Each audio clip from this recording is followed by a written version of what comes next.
公元907年，唐朝灭亡，中国陷入军阀割据的混乱状态。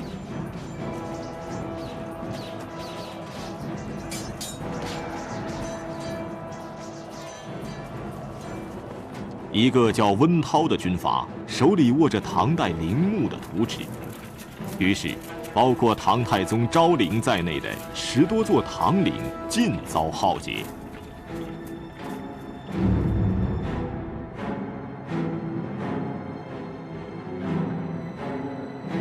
已经大发横财的温韬依旧不能满足贪婪的欲望，他决定闯进那个传说中藏满黄金的武则天陵寝乾陵。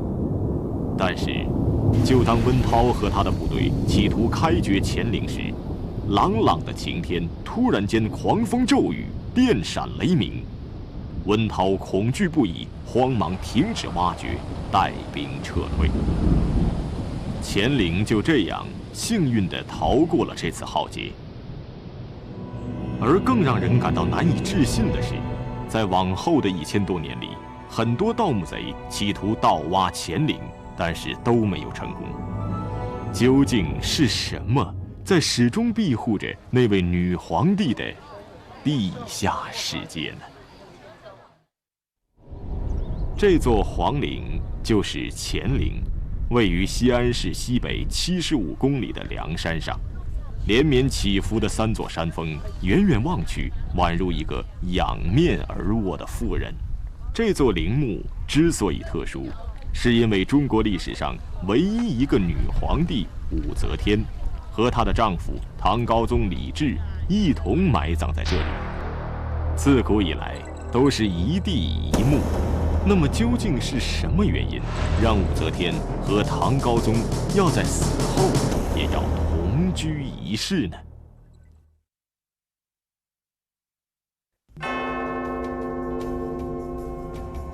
公元618年，唐王朝建立，定都长安。经过几十年的发展，唐帝国成为当时世界上最强大的帝国之一。帝国的统治权也成为权力漩涡中所有人的梦想。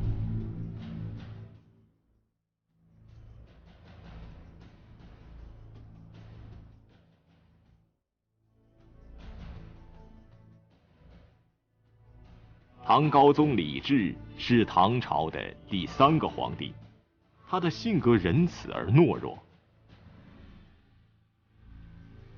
李治很信任自己能干的妻子武则天，把很多政务交给她处理。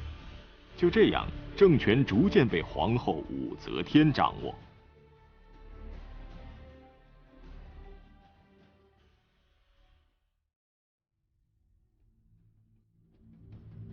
公元683年，唐高宗病死，次年葬入乾陵。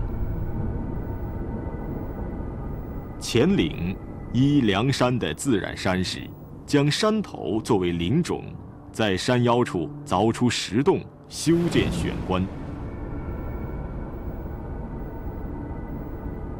唐高宗下葬时，乾陵还只是初具规模，真正促使它建成的是武则天。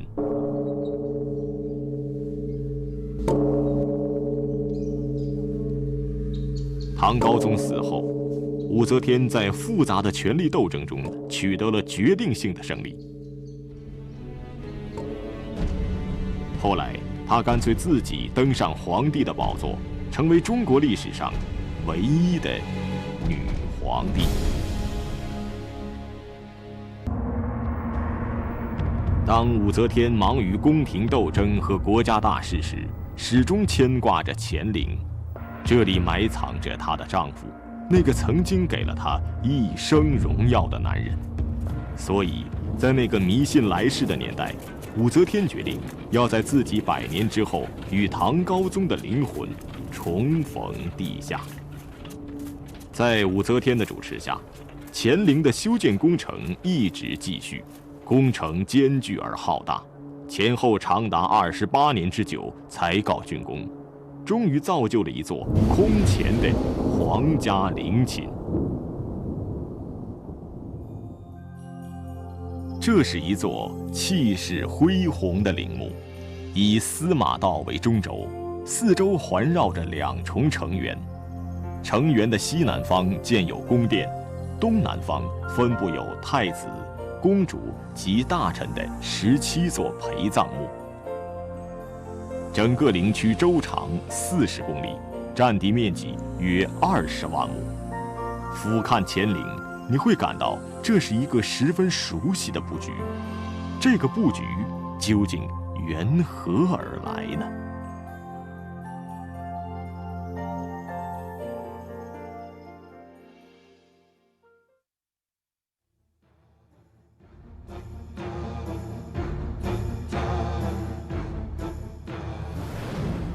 实际上，乾陵就是仿照当时唐朝的都城长安城建造的。公元7世纪的长安城是当时世界上最豪华的大都市，设计周详，布局井然，一条南北中轴线贯穿全城，东西左右均衡对称。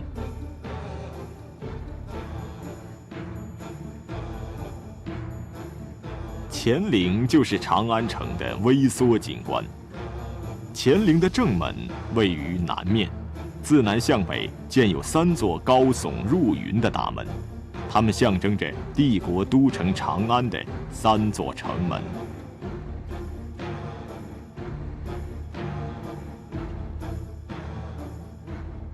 3座高门相间隔的区域，分别象征着长安城的外郭城、皇城和宫城。宫城和长安城一样，在4个方向设有青龙门、朱雀门、白虎门、玄武门，里面建有寝殿和地宫，这是帝王死后的宫城。乾陵的这个布局究竟代表着设计者的何种寓意呢？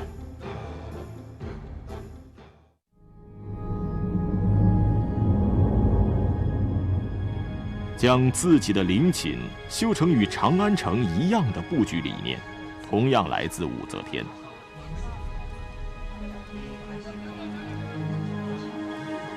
这个颇有争议的女皇帝，为了让自己在来世中一样能够享受到生前的至高无上，所以就为自己和高宗皇帝建设了这一地下世界。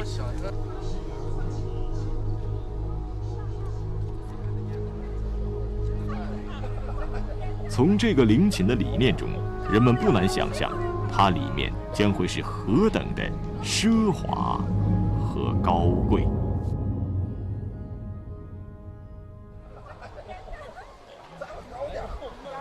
在乾陵前方司马道的北端，坐落着与真人一般大小的61个石人像，分东西4行站立。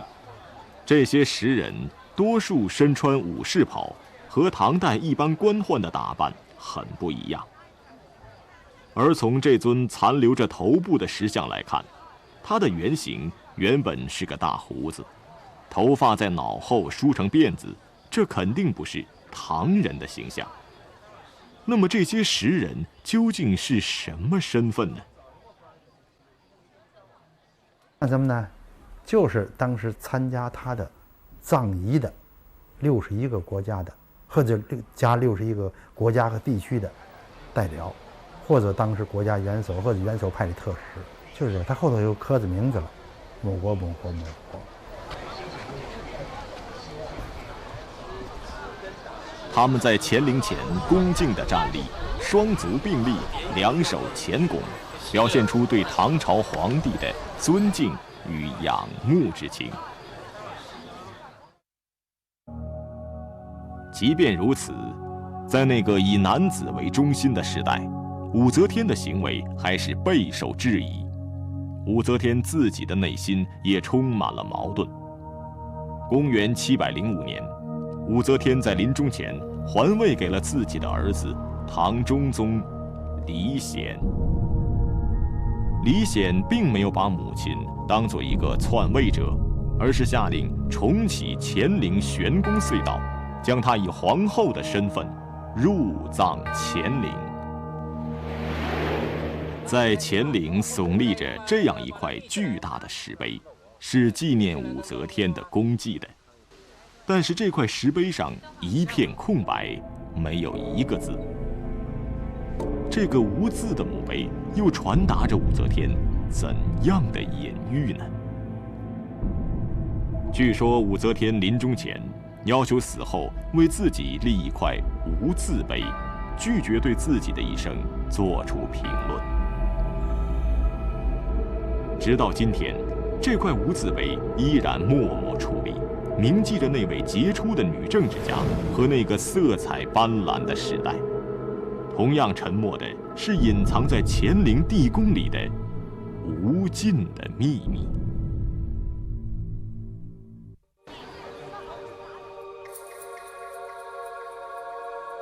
20世纪60年代，考古工作者曾对乾陵墓道进行了勘测，发现墓门和隧道内全由10条叠器，并用铁细腰嵌住，再用铁浆灌注在10条与铁细腰之间，10条的叠器约有39层，非常牢固。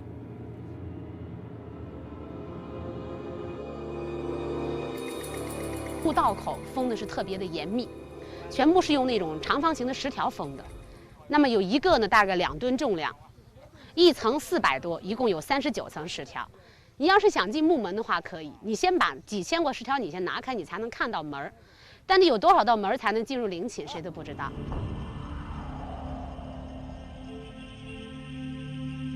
乾陵下面究竟隐藏着武则天怎样的秘密？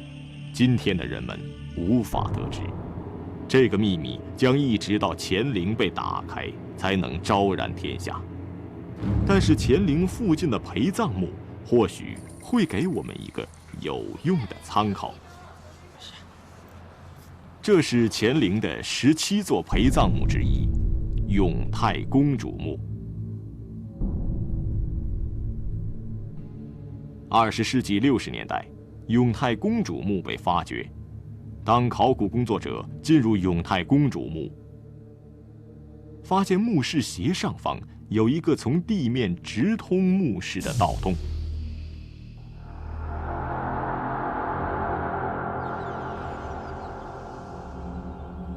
在盗洞的下面还有一具枯骨，枯骨的手上紧握着一把斧头，他很可能是一个盗墓贼，临死前似乎还在和绝情的同伙做最后的拼搏。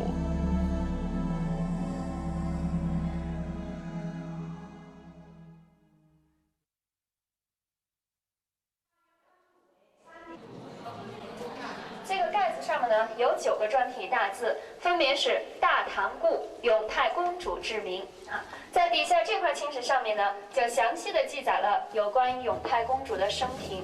按照史料里边记载，用的就是明珠。虽然遭受过盗墓的毁坏，但永泰公主墓中还是得以保存了一些文物。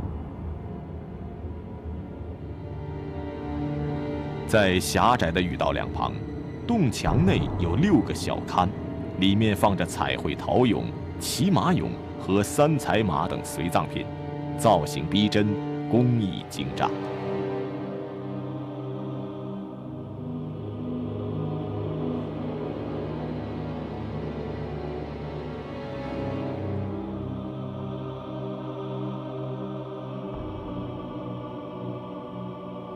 更让人惊喜的一寸文物在墓室的墙壁上，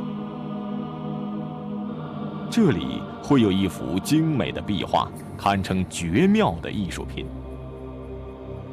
通过这幅壁画，我们或许能够领略到当年唐代宫廷生活的原貌，特别是唐代女子的风采。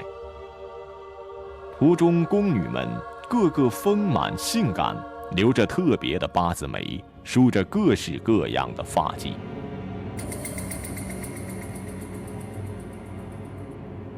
特别是这位端杯宫女，虽然地位不高，但容貌出众，气质优雅，所有人第一眼都会被她的美丽所折服。美学家称她为东方第一美女。永泰公主很可能也是这样一位美丽的公主，她是武则天的孙女，唐中宗李显的第7个女儿，叫李仙惠。李仙惠死于公元701年，时年仅仅17岁。是什么缘故让这样的一位少女夭亡呢？在永泰公主的墓志铭上记载有“珠胎毁月”的字样，意思是她死于难产。1960年挖掘时，考古队曾发现了永泰公主的盆骨碎片，进行复原后，发现永泰公主的骨盆比正常妇女偏小，生育时容易难产。可是更为普遍的看法是，她被自己的父亲唐中宗李显处死。这个残酷无情的行为究竟是怎样引起的呢？有人说她这个怀小孩了以后，是不是死于难产？实际不是，我想，是就政治原因，就是他议论谁，议论武则天私生活，还是议论什么？据说武则天登基后私生活不太检点。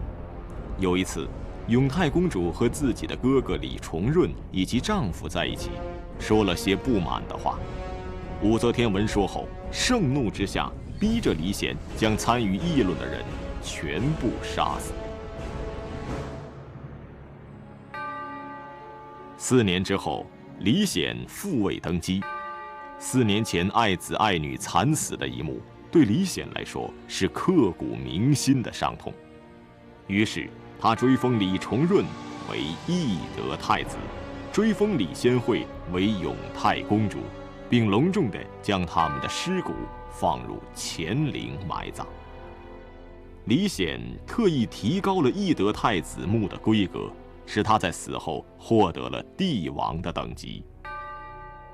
我想他埋在那儿的主要原因就是实际是搞翻案。搞是翻什么案呢？就实际上把否定武则天的当政时期那段政治历史，是否定这个的，它是有政治用意的。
中国历史上唯一的女皇帝长眠于此，无穷的悬念就藏在隐秘地宫的深处。华夏传奇古墓迷情系列之《沉默的女王》正在播出。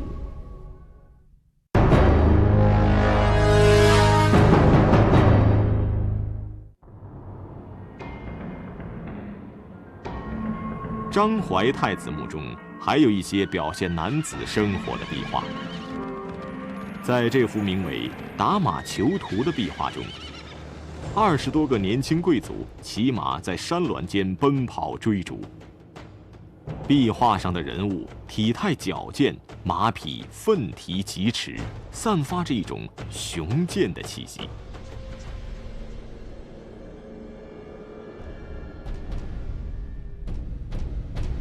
除了马球，打猎也是当时贵族休闲的重要活动。唐代贵族热衷于驯养猎豹，可见在那个时代，中国人十分崇尚健美的体型和强悍的气质。然而，在这些富丽堂皇的壁画背后，却隐藏着宫廷险恶，隐藏着武则天与她的孩子们之间难以破解的迷情。张怀太子是武则天的亲生儿子，唐中宗李显的哥哥，曾被立为太子，但是因为反对武则天而被贬为平民，后来又被武则天逼着自杀，死时年仅31岁。唐中宗李显复位后，也没有忘记把可怜的哥哥接到乾陵安葬。生前因为争权夺利而反目成仇的亲人，死后又被埋葬在一起，这似乎是一种讽刺。我们无法揣测，当年武则天下令杀死自己的儿子、孙子和孙女时是什么样的心态？她有没有过一丝懊悔呢？武则天身上表现出来的复杂的人性，使得人们对乾陵产生了浓厚的兴趣，而几座陪葬墓的发掘，更引发了人们对神秘地宫的向往。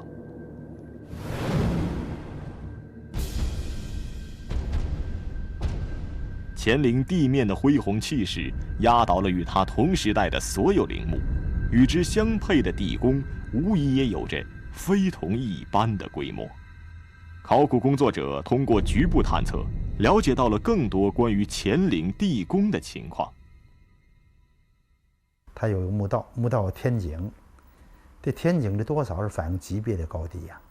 天井是什么？天井就是院子，咱就叫深宅大院嘛。人家你比如说大户人家，就是越是大户人家，院子越深，一层一层的。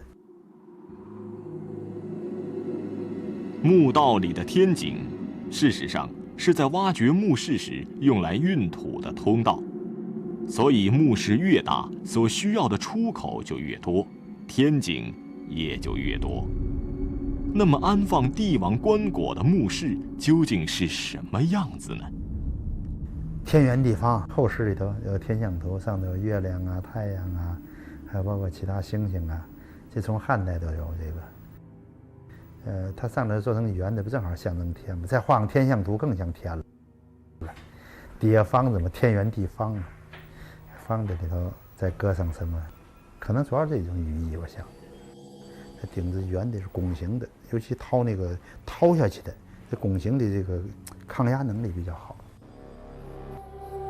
这是乾陵内部的假想图，在拱顶的下面是象征厅堂的前室，摆放着皇帝生前的日用品。地宫后室设有石床，上面放着2具棺椁，左边躺着唐高宗，右边躺着武则天。据考证，乾陵地宫的空间约为5000立方米，按其1/4的比例来计算陪葬品，那么陪葬品的体积也在1200立方米左右，文物则最少有800吨。这些文物会是什么样的呢？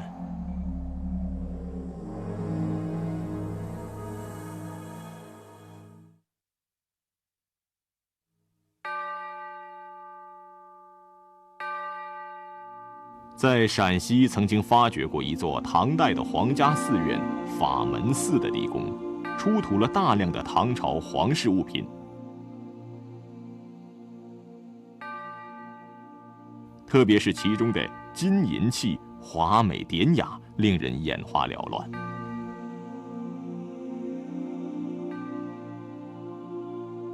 法门寺地宫中还出土了一件武则天的绣裙，这是迄今为止发现的唯一一件武则天的遗物。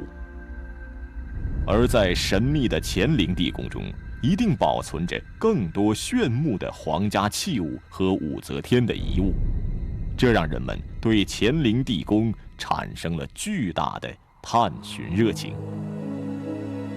是否发掘乾陵一度成为考古学界争论的一大热点，但是在现有的技术条件下，贸然发掘乾陵能不能对地下的文物有效地实行保护，还是一个疑问。对科学技术而言，我们不知道的东西太多，我们所能做的太少，不能做的太多。要有这么个基本科学估计，我觉得你就应该不要挖它。学者们相信，这座陵墓所蕴藏的秘密会与武则天传奇的命运一样惊世骇俗。至于将来还有没有可能目睹武则天的真容，还有多少出人意料的发现，这些悬念将长期困扰着世人。谜底的真正揭开，尚待来日。